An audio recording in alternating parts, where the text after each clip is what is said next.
Good morning friends. हम लोगों ने उत्पत्ति के आधार पर जो शब्द होते हैं उनमें तत्सम और तद्भव देख लिए थे। आज हम देशज, विदेशज और संकर शब्दों को पढ़ेंगे। ठीक है, तो बिना टाइम वेस्ट किए हम लोग फटाफट से देशज की परिभाषा देख लेते हैं। देखिए, परिभाषा इनकी कभी नहीं आएगी। ओके, हम लोग को परिभाषा एक बस इस वे में देखनी चाहिए कि हमें थोड़ा सा मालूम पड़ जाए कि देशज शब्द होते क्या हैं। ठीक है, परंतु कॉम्पिटिटिव में कभी कोई परिभाषा नहीं पूछी जाती।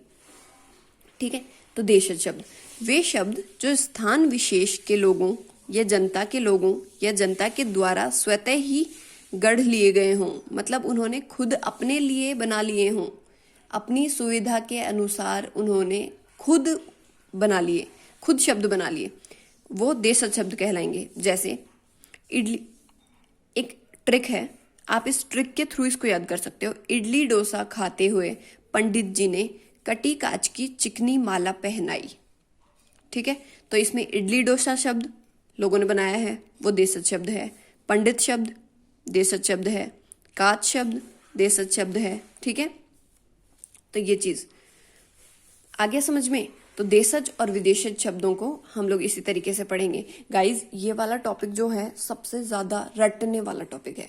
लिटरली अगर हम कहें इसको रटना ही है, तत्सम और तद्भव में तो हम लोग क्लियरली पहचान लेते हैं कि ये तत्सम है और ये तद्भव है। ठीक है, क्योंकि तद्भव शब्द ऑलमोस्ट चंद्रबिंदु वाले होते हैं, जो आसान शब्द होते हैं वो तद्भव होते हैं, और तत्सम शब्दों में तो पहचानने के खूब सारे ट्रिक्स हैं। ठीक है, 5-4 ट्रिक्स हैं, उनको अप्लाई हो ही जाते हैं, वो ऑलमोस्ट अप्लाई हो जाते हैं, इसलिए तत्सम और तद्भव में कोई दिक्कत नहीं आती।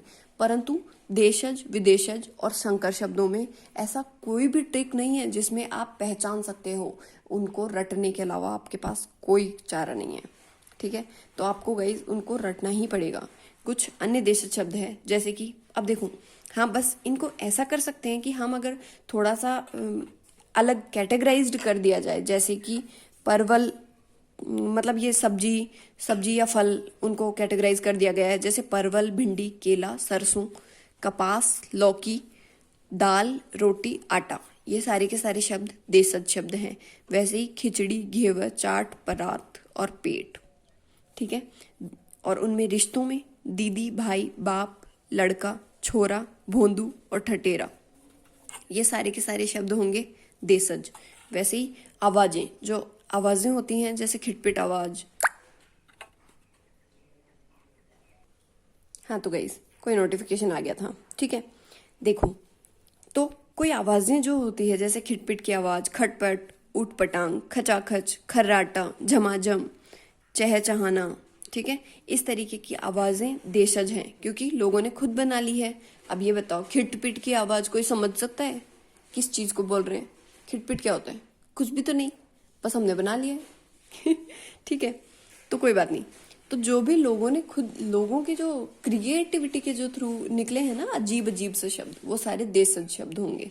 जैसे गड़बड़, थप्पड़, ढक्कन, खाट, कलाई, पटाखा, ठीक है, लोटा, लुगदी, लोटपोट, गाड़ी, चिमटा आदि, ये सारे के सारे शब्द होंगे देशज शब्द। ठीक है, वैसे ही अब विदेशज शब्दों पे आ जाते हैं हम लोग। तो देखो गाइस, विदेशी शब्द, जो शब्द अन्य विदेशी भाषाओं से हमारी हिंदी भाषा में प्रयुक्त होने लगे, वे विदेशी शब्द कहलाते हैं। अब विदेशी भाषाएं खूब सारी हैं, जैसे अरबी भाषा है, अंग्रेजी भाषा है, पुर्तगाली भाषा है। ठीक है, तो देखो, अरबी भाषा में देखिए गाइस, अरबी भाषा में ऐसे देख सकते हैं कि ए पे कितने शब्द हैं। अदालत, अजीब, अक्ल, आदमी। अरबी का मतलब समझ में आता है ना आपको? अरबी मतलब जो मोमडन्स ज्यादा यूज करते हैं। ठीक है, जैसे कि होता है ना, क्या बोलते हैं उसको, कोई शायरी है या किस तरीके से क्या कहते हैं उसको हम लोग, कवाली। ठीक है, आई बात समझ? वो उनमें ज्यादा यूज होते हैं, मतलब। तो अदालत, अजीब, अक्ल, आदमी, आजाद, औलाद। ठीक है, ये सारे शब्द अरबी। कमाल, कानून, कब्जा। वैसे ही जैपे, जनाब, जवाब, जलसा, जिला। ठीक है, तैपे, तहसील, तारीख, ताकत, तमाशा, तराजू, तूफान। ठीक है, जैपे, जुर्माना। देखो, जनाब, जवाब, जलसा, जिला और जुर्माना, ठीक है। वैसे ही दौलत, दुनिया, दफ्तर। और नकद, नशा, नतीजा, वकील, मदद, फैसला, लिफाजा, फकीर, बहस, ये सारे के सारे शब्द होंगे अरबी शब्द, ठीक है। अंग्रेजी में, अंग्रेजी का तो पता चल ही जाता है, अंग्रेजी आसान है। अंग्रेजी वाले telephone, radio, football, train, cricket, basketball, volleyball, trolley, puncture, nib, pen, cycle, bus, mobile, SIM, memory card, laptop, tablet, iPod आदि, ठीक है। मतलब अंग्रेजी के तो आप लोग समझ ही जाओगे। अंग्रेजी शब्द वैसे पूछेगा भी नहीं, ठीक है, क्योंकि कॉम्पिटिटिव एग्जाम इसलिए लगते हैं ताकि हम लोग फंस सकें, वहाँ क्वेश्चन में हम लोगों को फंसाया जा सके। क्योंकि गाइस बहुत सारे फॉर्म्स भरते हैं और सिलेक्शन बहुत कम लोगों को मिल पाता है, ठीक है। तो ये मान लीजिए जो सिलेक्शन लेंगे उनके अलावा जो बच्चे होंगे उनको फंसाने के लिए ही पेपर बनेगा ना, तो हमें फंसना नहीं है, ठीक है। तो इसलिए हमें पता होना चाहिए पेपर का पैटर्न कैसा होगा, हम लोग को प्रीवियस पेपर करके देखने चाहिए, ठीक है। तो उसी तरीके से पुर्तगाली भाषा, पुर्तगाली भाषा चाबी, मोस्ट इंपॉर्टेंट है ये। चाबी शब्द कई एग्जाम्स में पूछ लिया जाता है कि चाबी कौन सा शब्द है, एक पुर्तगाली शब्द है, ठीक है। हमेशा इसको याद रखना, चाबी पुर्तगाली शब्द है, ठीक है। पुर्तगाली देखो, अब इसका एक ट्रिक है। पुर्तगाली जो लोग होते हैं, मतलब पुर्तगाली लोग यहाँ लगा सकते हो आप। पुर्तगाली लोग पिस्तौल का फीता और बस्ते के बटन बाल्टी में रखते हैं। पुर्तगाली लोग क्या करते हैं, पिस्तौल का फीता और बस्ते के बटन बाल्टी में रखते हैं। तो इसमें जो भी पिंक में लिखे हुए हैं, जैसे पिस्तौल, फीता, बस्ता, बटन, बाल्टी, ये सारे के सारे शब्द हैं पुर्तगाली। वैसे ही पुर्तगाली लोग गोदाम के गमले में गोभी रखते हैं, ठीक है। मतलब गोदाम, गमला और गोभी, ठीक है। ऐसे ही अन्य शब्द हैं इस्पात, संतरा, साबुन, कमीज, पादरी, नीलाम, पतलून, पीपा, पपीता, प्याला, लबादा। लबादा बोलते हैं सूफी संतों के कपड़े, मतलब जो सूफी संत होते हैं ना, वो जो कपड़े पहनते हैं उसको लबादा कहा जाता है, ठीक है। आगे बात समझ, तो वो एक पुर्तगाली शब्द है लबादा, ठीक है। आगे हम लोग बढ़ते हैं तो फारसी शब्द। अब देख लेते हैं फारसी शब्दों का क्या है। फारसी कमीना कारीगर आतिशबाजी में आमदनी के लिए कमर मटकाता है, ठीक है। फारसी कमीना कारीगर आतिशबाजी में आमदनी के लिए कमर मटकाता है। तो फारसी के लिए, मतलब ये तो फारसी भाषा का शब्द है, इसलिए हमने इसको यूज किया है ताकि हम लोग इस ट्रिक के थ्रू भूले नहीं कि ये फारसी का ट्रिक था। और फारसी कमीना कारीगर, मतलब कमीना जो शब्द है यूज किया गया है वो फारसी शब्द है, कारीगर शब्द फारसी शब्द है, आतिशबाजी फारसी शब्द है, आमदनी, कमर, ठीक है। वैसे ही फारसी लोग कुश्ती में खून खराबा और खजाना खर्च हो गया। फारसी कुश्ती में खून खराबा व खजाना खर्च हो गया। तो खून खराबा, खजाना और खर्च, ये तीनों शब्द फारसी शब्द है। फारसी आवारा आसमान के नीचे अमरूद खाते हुए आराम से अखबार पढ़ रहा है, ठीक है। तो ये आवारा शब्द, आसमान, अमरूद, अखबार और आराम, ये शब्द फारसी शब्द होंगे। वैसे ही अन्य शब्द देखें तो जानवर, जेब, जमीन, जगह, जलेबी, गवाह, गुलाबी, गुब्बारा, दवा, दीवार, दर्जी, दरवाजा, नमक, नेक, तनख्वाह, तबाह, बीमार, मजदूर, लगाम, यार, सुल्तान, सौदागर, सूखा, शेर, शराब, ठीक है। ये सारे शब्द होंगे फारसी। ऐसे ही बहुत सारी अलग भाषाएं हैं, उनके शब्द भी हम लोग को याद रखने हैं। देखो चीनी भाषाओं के शब्द ची और नी, तो आप लोग ये याद रखो एक तो कि चीनी चाय दोनों साथ ही शब्द आते हैं, तो चीनी शब्द, चाय एक चीनी शब्द है, ठीक है। और लीची और लोकाट भी दोनों चीनी शब्द हैं, आपको इसको याद रखना होगा, ठीक है गाइस। वैसे ही डच शब्द है। देखो डच से पहले डे से देखो ड्रिल जो शब्द है वो एक डच भाषा का शब्द है।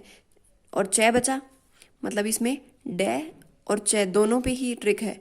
चे से चिड़िया शब्द भी डच भाषा का शब्द है। और एक बम, आपको बम याद रखना है, ये काफी इंपॉर्टेंट है, पूछ लिया जाता है कौन सा शब्द है, बम किस भाषा का शब्द है, ये डच भाषा का शब्द है। वैसे ही जापान, सायोनारा तो गाना सुना होगा सब लोगों ने, ठीक है, जिसमें एक पंखा हिलाती रहती है, है ना, मतलब वो चाइनीज की तरह ही थोड़ा। सायोनारा गाना सुना है, तो वो तो जापानी है, ठीक है, जापानी वर्ड है। और रिक्शा, रिक्शा भी एक जापानी वर्ड है, ठीक है। वैसे ही तिब्बत, तिब्बत का लामा और डांडी, ये दोनों शब्द तिब्बत के शब्द हैं। जो मतलब मैंने दो दो तीन तीन ही क्यों लिखे हैं, क्योंकि वो एग्जाम्स में आते हैं। तो तिब्बत के कोई वर्ड पूछे जाएंगे ना, अगर डांडी और लामा अगर आ गया तो आपको लगाना है कि तिब्बत का वर्ड है ये, तिब्बती भाषा, ठीक है। वैसे ही यूनान भाषा में आप याद रख सकते हो कि ए और बी पे है। यूनान में है ए पे 3 शब्द याद रखने हैं और बी पे 1 शब्द। तो एटम, अकेडमी और एटलस, एटम, अकेडमी, एटलस और बाइबल, ये चारों शब्द यूनानी शब्द हैं। वैसे ही रूस का अगर देखें तो रूस, देखो, बुजुर्ग, जार, सोवियत और स्पुतनिक, ये चारों शब्द रूस के शब्द हैं, मतलब रशियन लैंग्वेज, ठीक है। आ गया समझ में। अब फ्रांस भाषा के या फ्रेंच लैंग्वेज के वर्ड देख लेते हैं। तो उसमें ये सारे शब्द, जैसे अंग्रेजी। अब देखो, अंग्रेजी भाषा का शब्द नहीं है अंग्रेजी, अंग्रेजी जो खुद शब्द जो है वो फ्रेंच लैंग्वेज का शब्द है। अंग्रेजी, काजू, कारतूस, कूपन, मेयर, मीनू, मीनू मतलब ये मेन्यू की बात हो रही है, ठीक है। रेस्टोरेंट, मार्शल, सूप, ये सारे के सारे शब्द फ्रेंच लैंग्वेज के शब्द हैं। वैसे ही तुर्की लैंग्वेज के चाकू, तमगा, चेचक, चुगली, खंजर, उर्दू, कुली, ये सारे के सारे शब्द होंगे तुर्की। ये इनको आपको रटना ही पड़ेगा। हाँ, बहुत हार्ड और बहुत अजीब सा टॉपिक है ये वाला, पर फिर भी गाइस क्या करें, हमारे पास कोई चॉइस नहीं है, करना पड़ेगा।